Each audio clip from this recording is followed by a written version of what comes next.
I now have the honor to give the floor to the Secretary General. Excellencies, ladies and gentlemen, every year we meet to help bridge the gap between what is pledged to UNRWA and what is needed. This year is different. Yes, we face a profound funding gap, but Palestinians are seeing widening gaps across the board.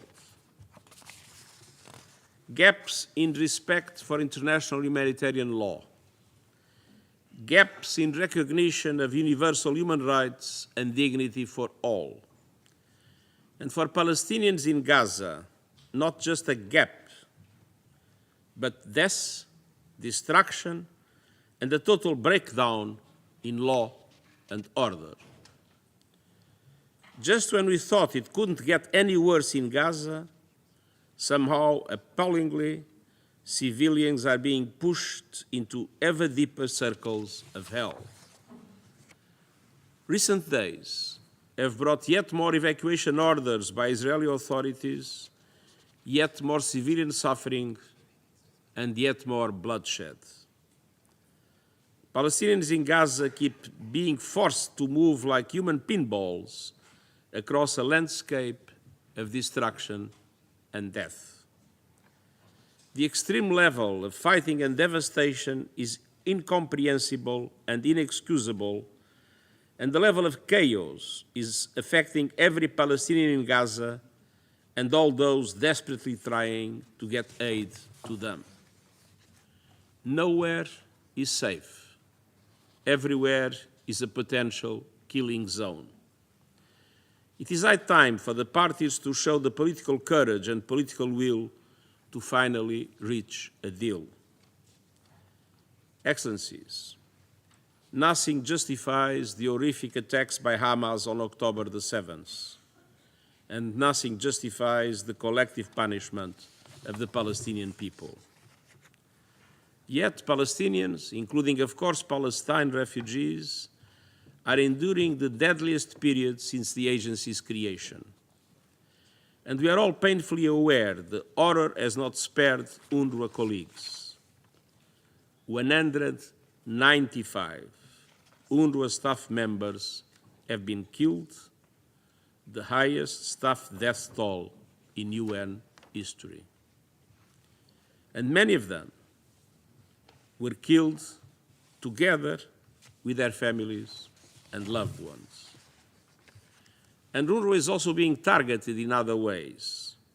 Staff have been subject to increasingly violent protests and virulent misinformation and disinformation campaigns.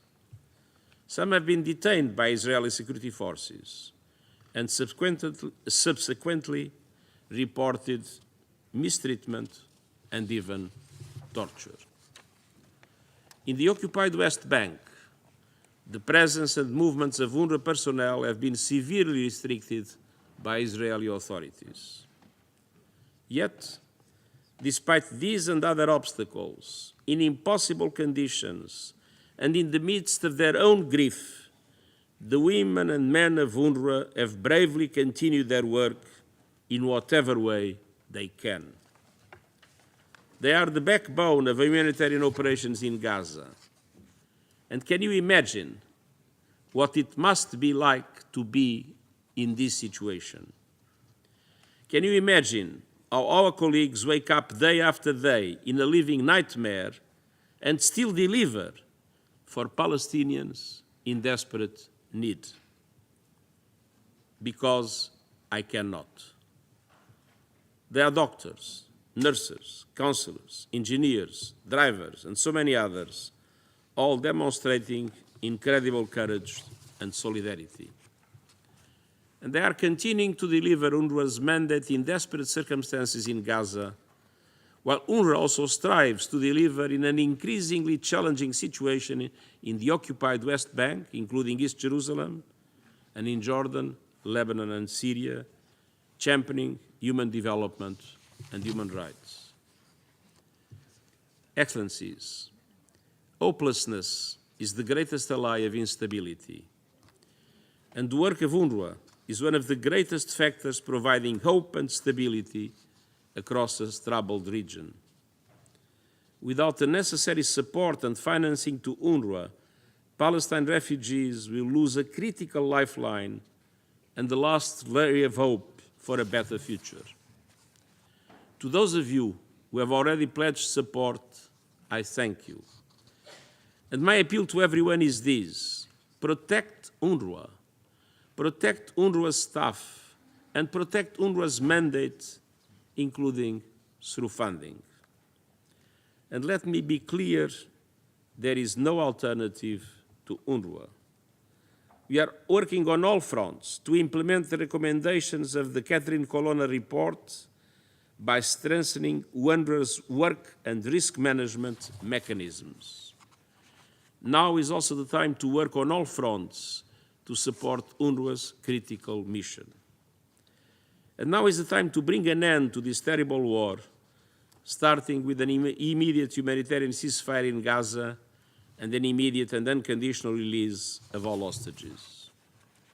Ultimately, only a political solution can bring an end to this conflict, one that realizes a vision of two states, Israel and Palestine, living side by side in peace and security, with Jerusalem as the capital of both states. I urge you to act, and act now, and to instill hope in a place where it is in short supply. Act to uphold the mandate of this General Assembly to sustain UNRWA. Act in solidarity with the Palestine refugees and all the Palestinian people, and I thank you. I should like to thank the Secretary General for his statement.